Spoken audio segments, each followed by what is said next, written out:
À 9h14, 8 contacts missiles apparaissent simultanément sur le radar SPI-6 du USS Abraham Lincoln.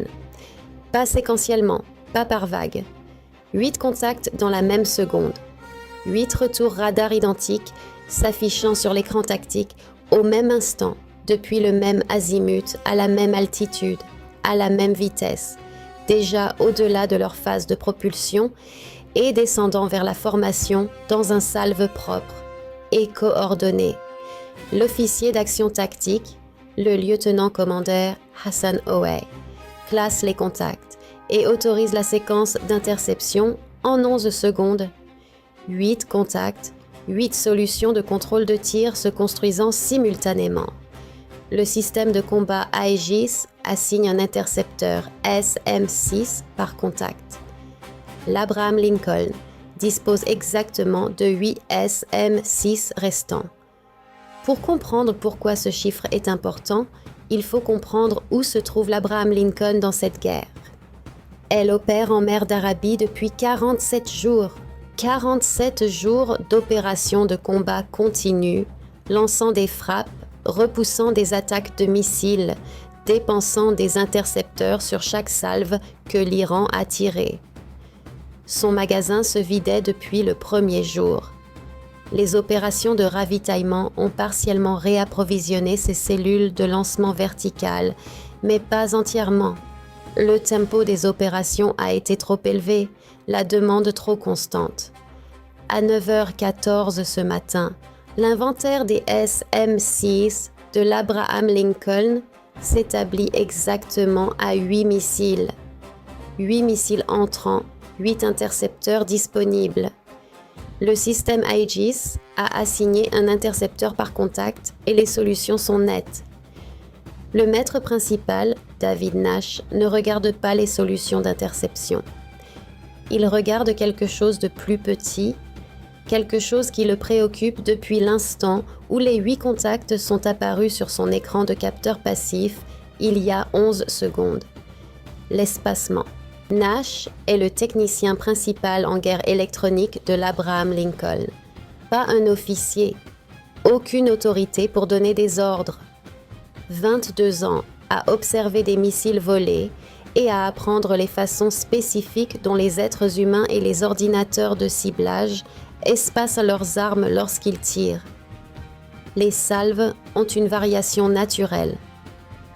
De légères différences dans le timing de lancement, de légères différences dans les taux de combustion des moteurs, de légères différences dans les 1000 petits facteurs qui s'accumulent entre le moment où un officier de ciblage émet un ordre de tir et le moment où 8 missiles séparés quittent leur rail de lancement.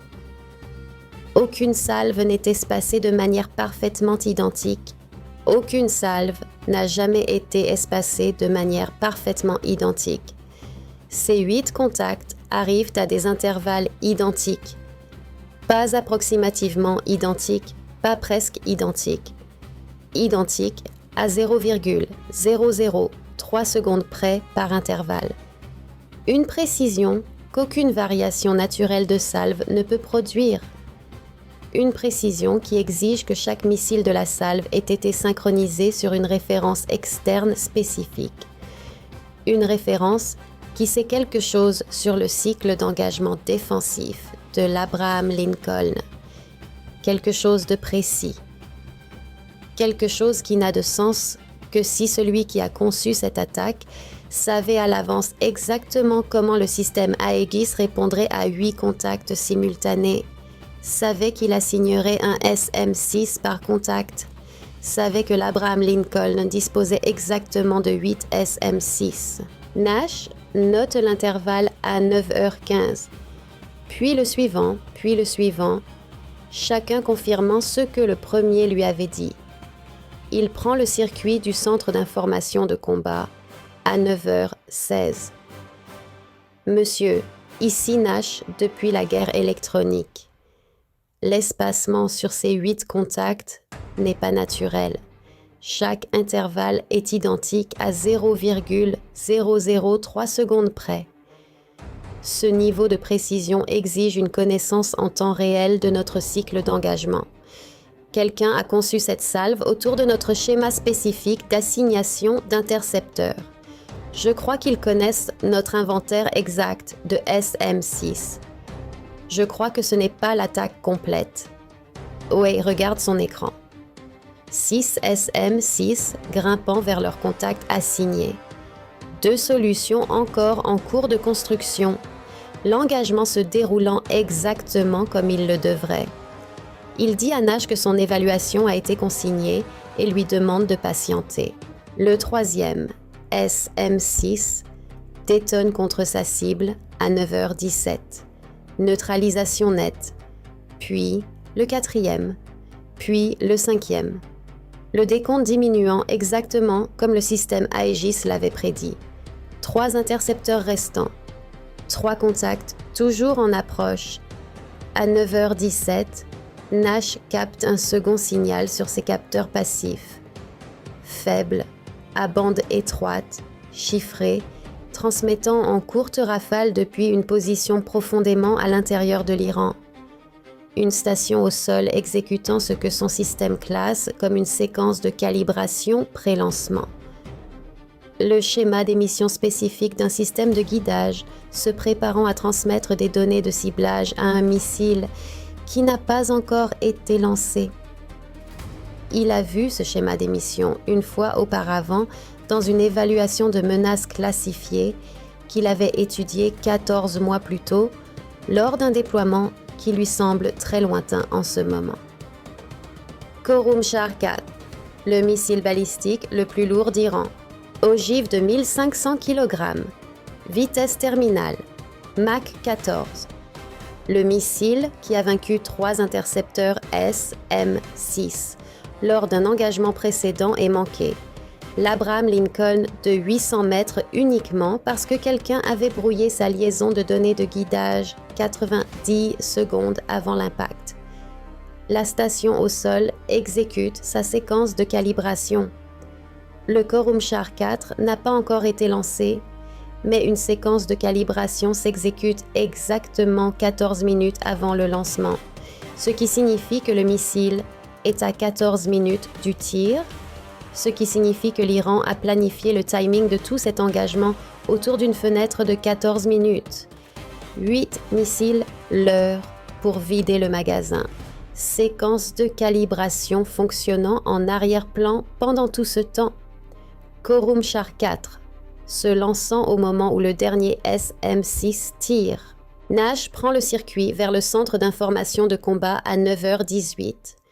Monsieur, j'ai un signal de calibration pré-lancement Khorramshahr 4 depuis une station au sol, sur le relèvement 047. Le missile n'a pas encore été lancé. Il se lancera dans approximativement 13 minutes, synchronisé sur le moment où notre dernier SM6 tirera. Ces 8 contacts sont des leurs. Leur seul but est de vider notre magasin avant que le vrai missile se lance. J'ai besoin que vous reteniez un SM6 en réserve et j'ai besoin d'une autorisation pour commencer à construire un leurre de guidage sur la fréquence de calibration maintenant. Wei regarde son écran tactique. 2 SM6 restants. 2 contacts toujours en approche. L'engagement se déroulant parfaitement. Nash lui demande de retenir un intercepteur en réserve contre un missile qui n'est apparu sur aucun écran radar, nulle part dans le théâtre d'opération. Il dit à Nash qu'il n'y a pas de lancement confirmé sur le relèvement 047 et qu'il ne peut pas retenir des intercepteurs en réserve contre une menace non confirmée avec 2 contacts actifs toujours en approche. Nash raccroche le circuit. Il ne discute pas.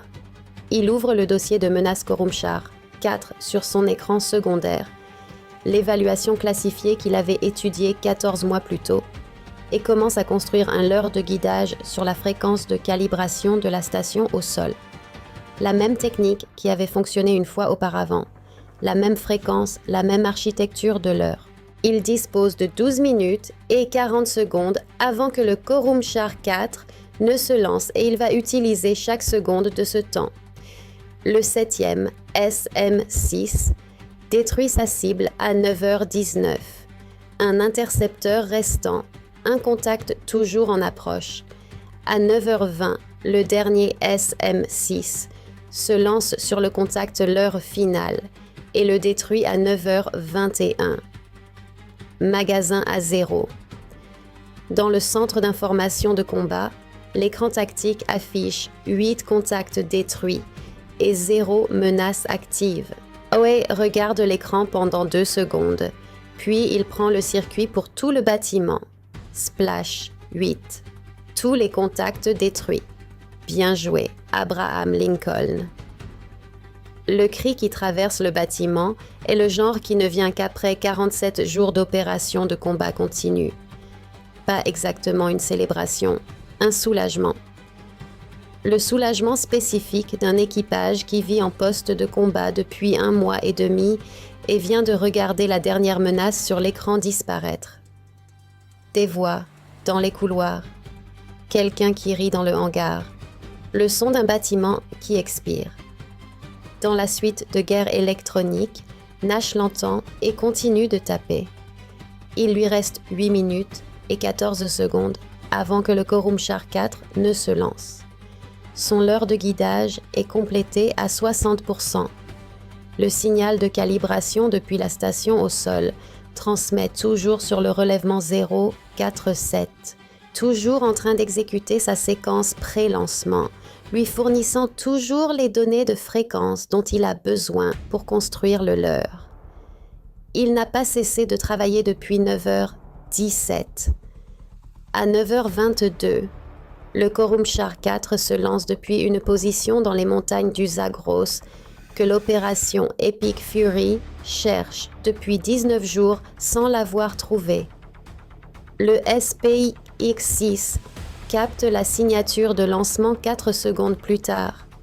Un contact, trajectoire balistique, montée abrupte, vitesse augmentant à travers Mach 4, Mach 6, Mach 8. Le centre d'information de combat se tait en 2 secondes. Pas le silence d'alerte d'un engagement actif. Un silence différent. Le silence d'une salle pleine de personnes regardant un contact sur un écran et comprenant simultanément qu'il n'y a rien dans les cellules de lancement verticales à lui envoyer. Wei regarde le contact pendant 3 secondes. Puis, il regarde l'état de son magasin. Puis, il regarde à nouveau le contact. Match 10. Toujours en montée, il prend le circuit vers la position de Nash. Nash, dis-moi que tu as quelque chose. Nash regarde son leurre.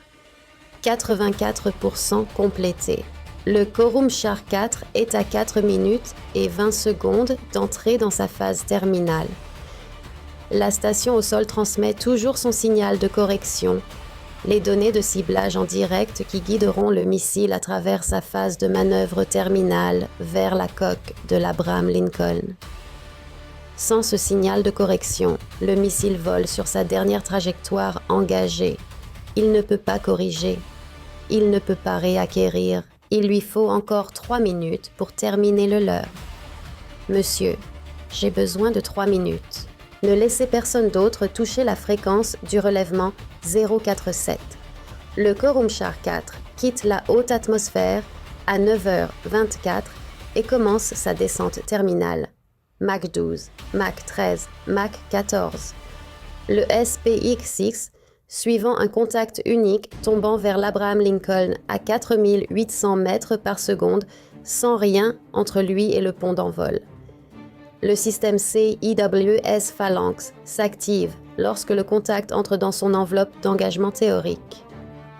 Théorique parce que le Phalanx a été conçu pour des menaces subsoniques et supersoniques, pas des véhicules de rentrée balistique à Mach 14.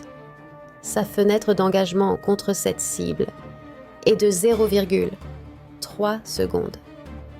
Sa probabilité d'interception calculée est de 1,8%. Il tire quand même parce que 1,8% n'est pas zéro et qu'il ne reste rien d'autre. Les projectiles trouvent de l'air vide.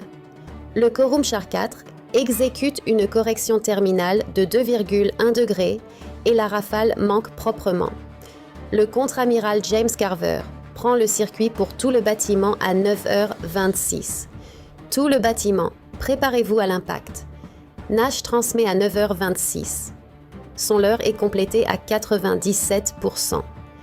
Pas terminé, pas entièrement authentifié contre chaque vérification de validation que l'ordinateur de guidage du Quorum Char 4 exécuterait contre une rafale de correction entrante, mais suffisamment complétée.